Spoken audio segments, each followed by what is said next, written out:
Hello friends, hello neighbors, how you doing? JT here one more time. Thank you again for tuning in. I really appreciate all the recent subscribers. Man, I went from, I think the last time I did a video, I had about 550 subscribers. Now I'm up to like almost 700. I really appreciate that. I did not forget about my giveaway. They're still putting comments on that. I am getting very close to closing that out.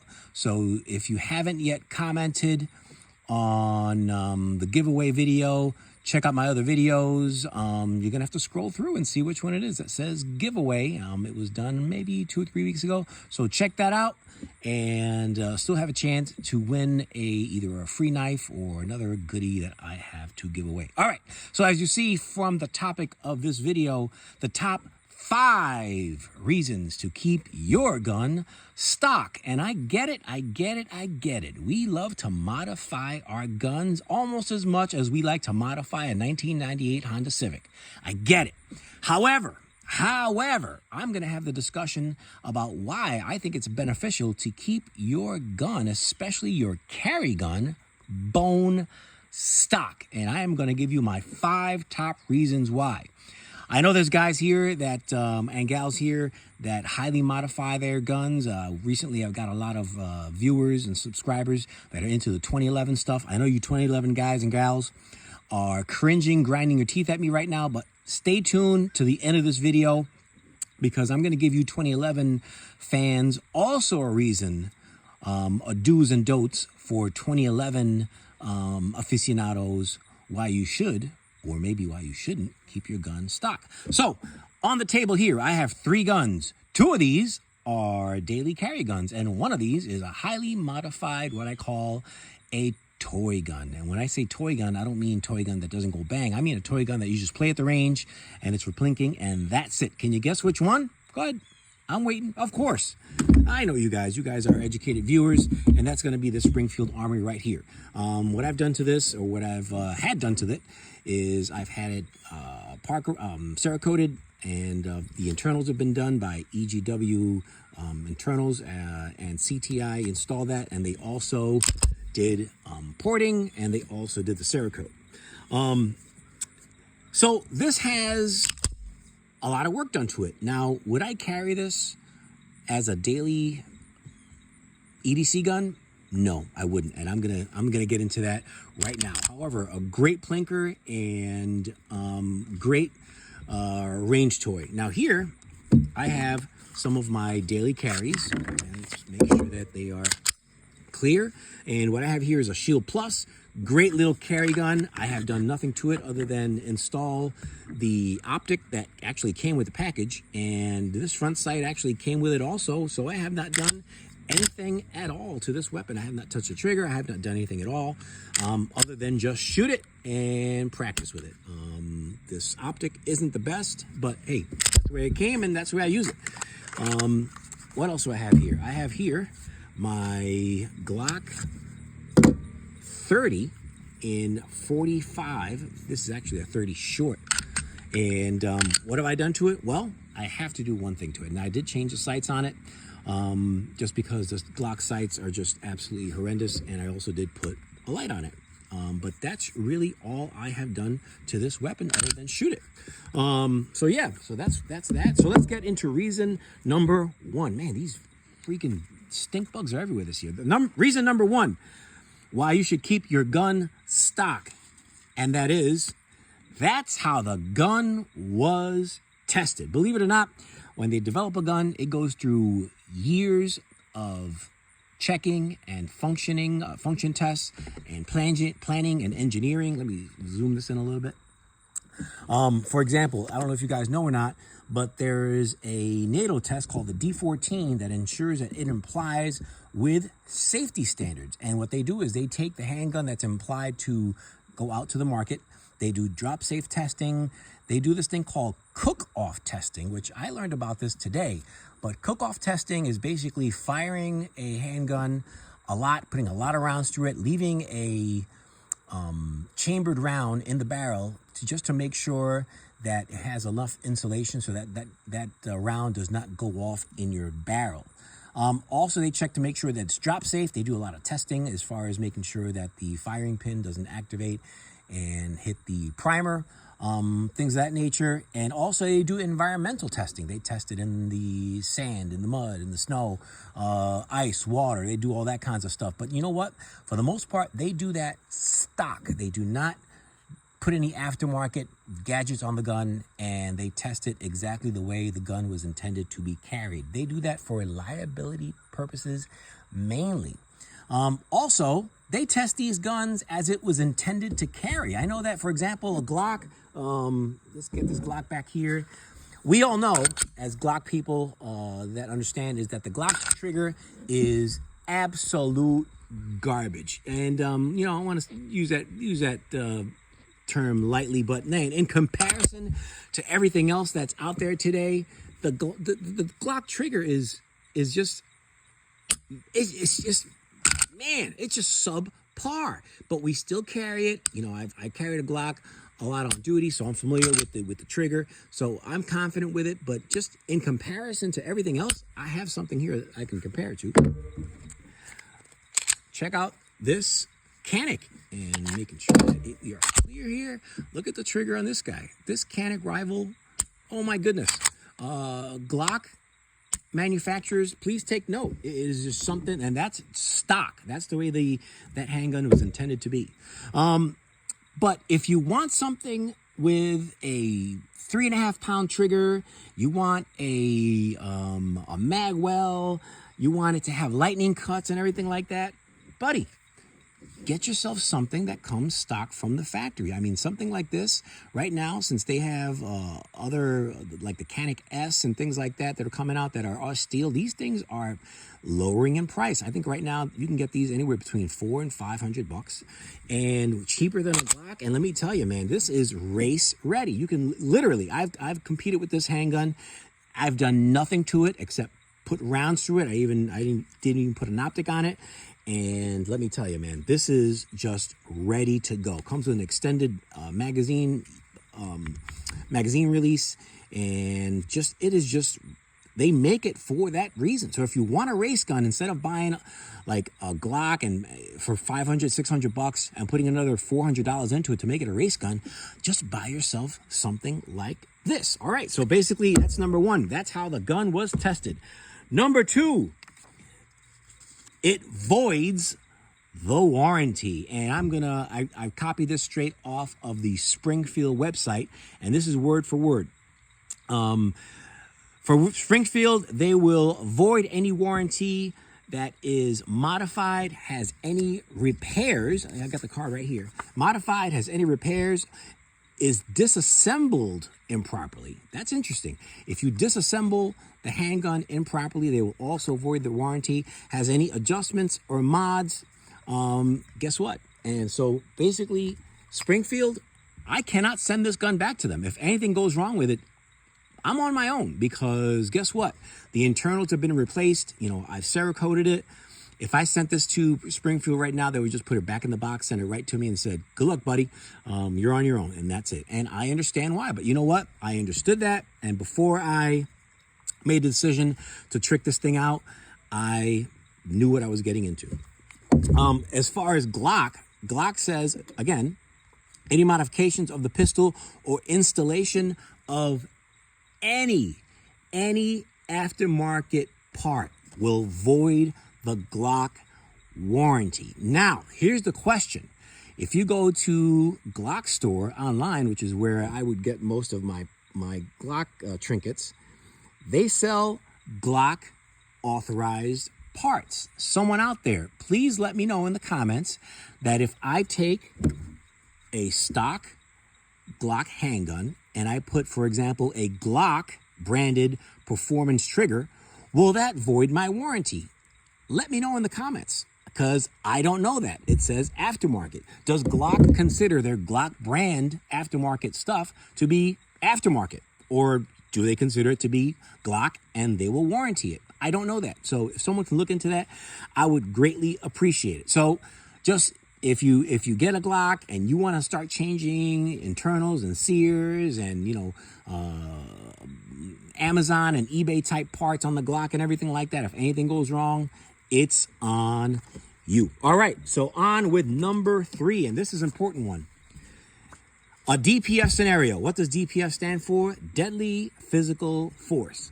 If you use your gun in self-defense, defense will eat you alive. And again, I am disclaiming this.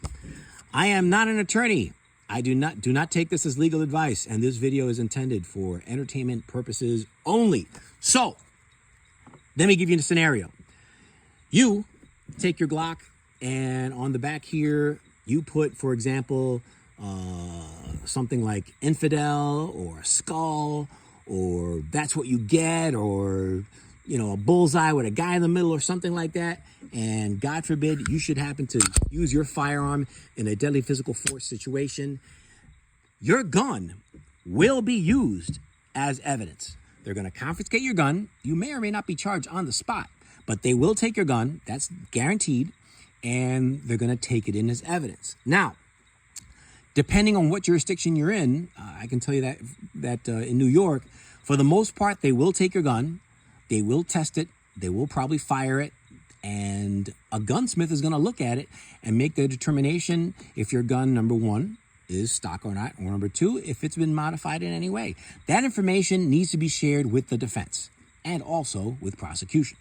Now, what's going to happen is you're going to get a defense attorney, since they're entitled to also having any evidence disclosed to them. They're going to go over that, and they're going to look at these pictures of the skulls and, you know, infidel and all this stuff on there, and they're going to put you on the stand. And I've had some example prosecution questions that I got right off of the USCCA website and this book.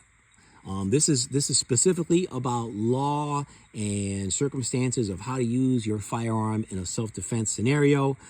And they say exactly, and I'm quoting USCCA website and the book. Check this out. This is a defense attorney question. I'm going to read it verbatim.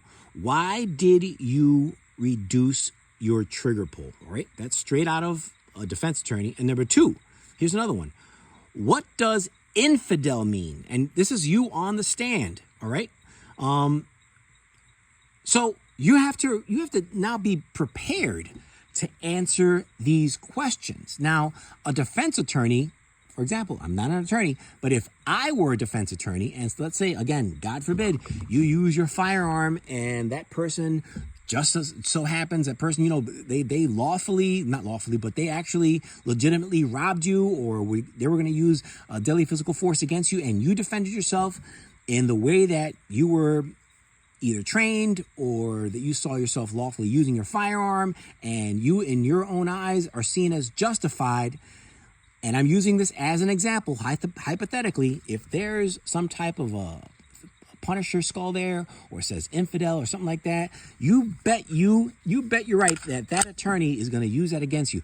Mr. Jones, so please explain to me and for the court as to what infidel means, and you know, And he's going to get into his spiel. Well, it's a term used by Americans to Middle East persons of Middle Eastern culture that has a derogatory connotation and has hateful, resentment type undertones.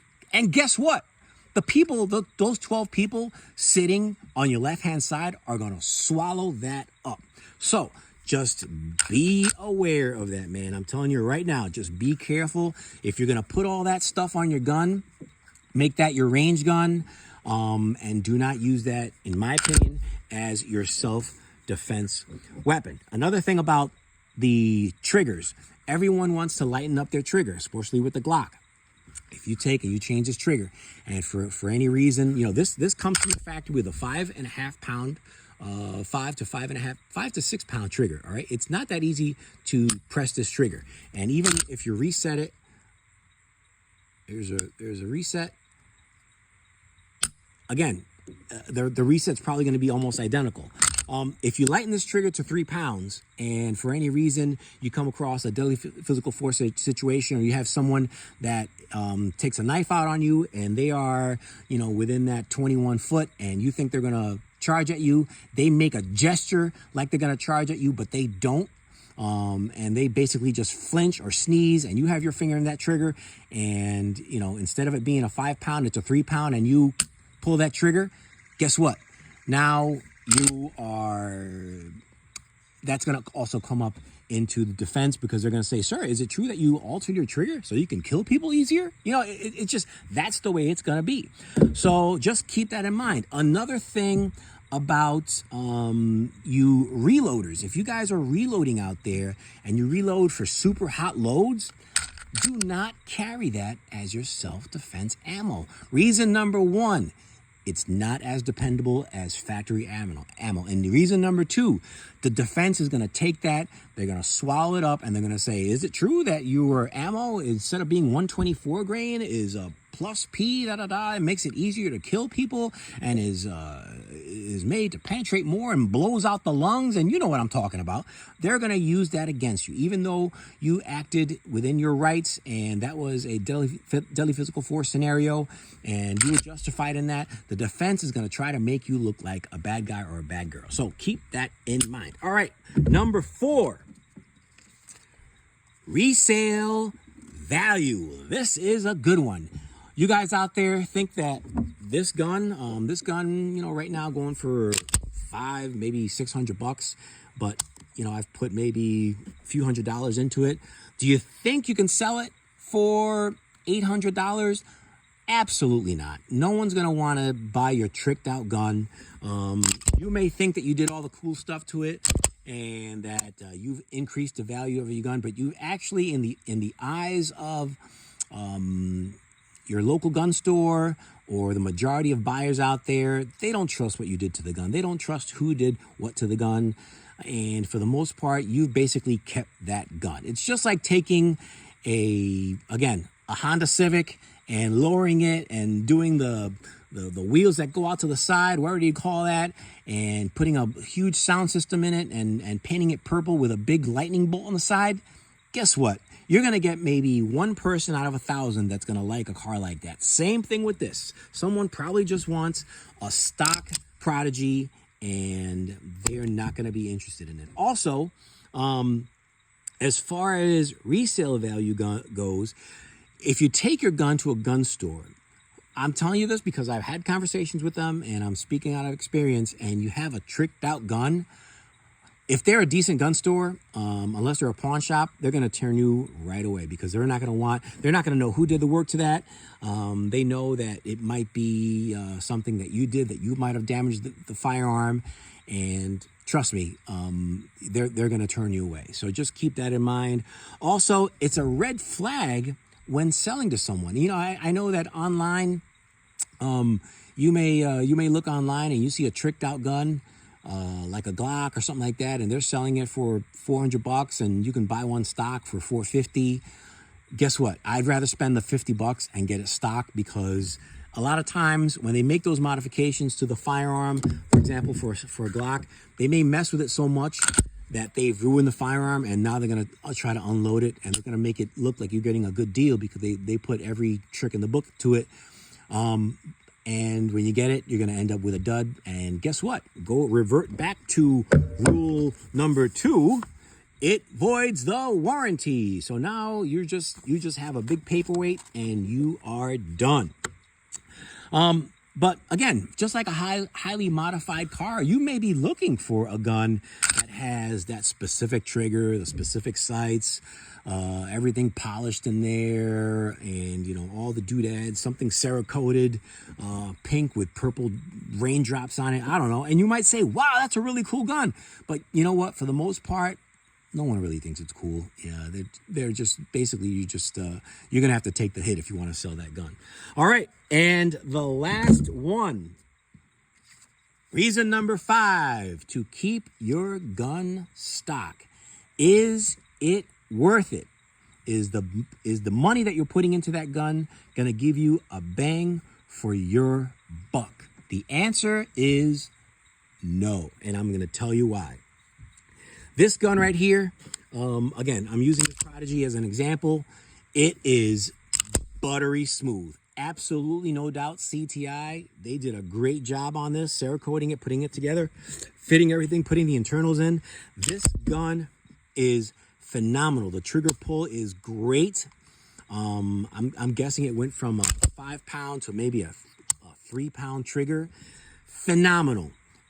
However, I know that I'm not going to get my money back if I ever want to sell this gun. And good luck trading it in, because first thing they're going to ask you at the gun counter is this stock? Oh, okay. Who did this? And they're going to take it apart. They're going to look at the internals and they're going to turn you away. You can say, oh yeah, that's an EGW. I paid $166 for that. No, sir, here you go. Have a nice day. And as far as performance goes, yes, all the work that I got done on this firearm did improve the shootability of the gun. However, is it $300? Is it worth $300? Well, maybe. I can tell you that right now. And as an example, I'm going to use this as an example. So this Glock right here, it's a stock Glock, right? I've done nothing to it. If I were to polish the internals, maybe put the Glock performance trigger in it, it would smooth it out. It would make it great. But you know what?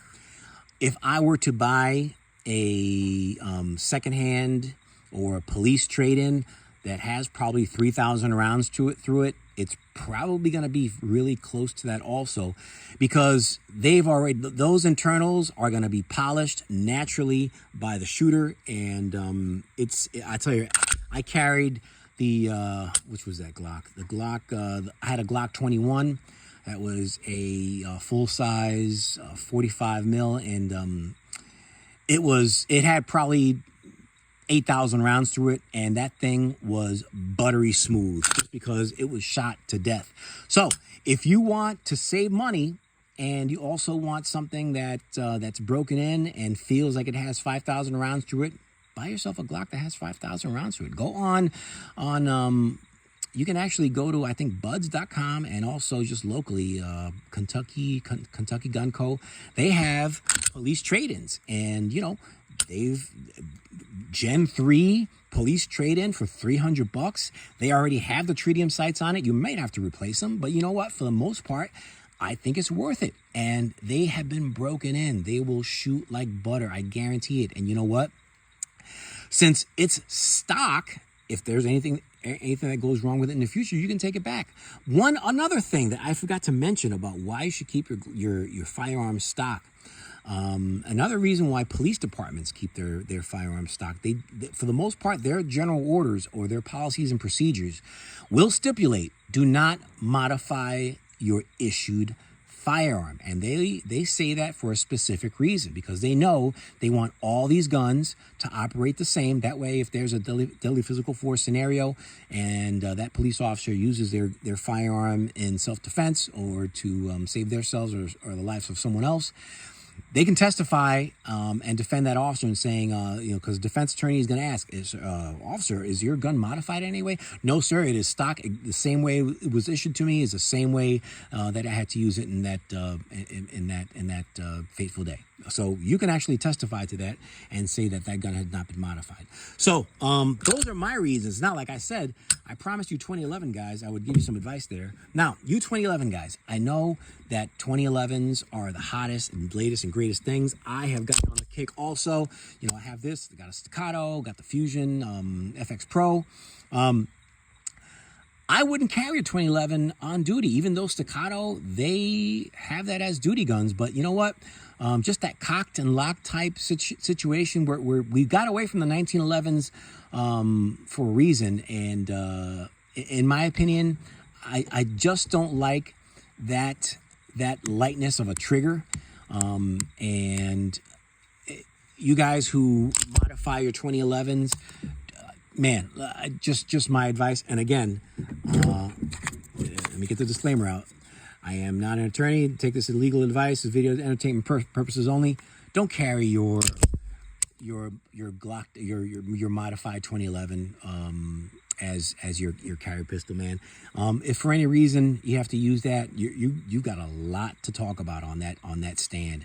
So my opinion, get yourself a Glock handgun.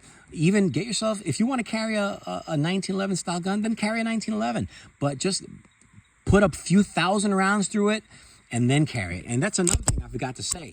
Do not carry your firearm until you put at least 400 or 500 rounds through it. A lot of people out there, I know, you get something out of a box and just put bullets in it and carry it. Man, don't do that because factories mess up.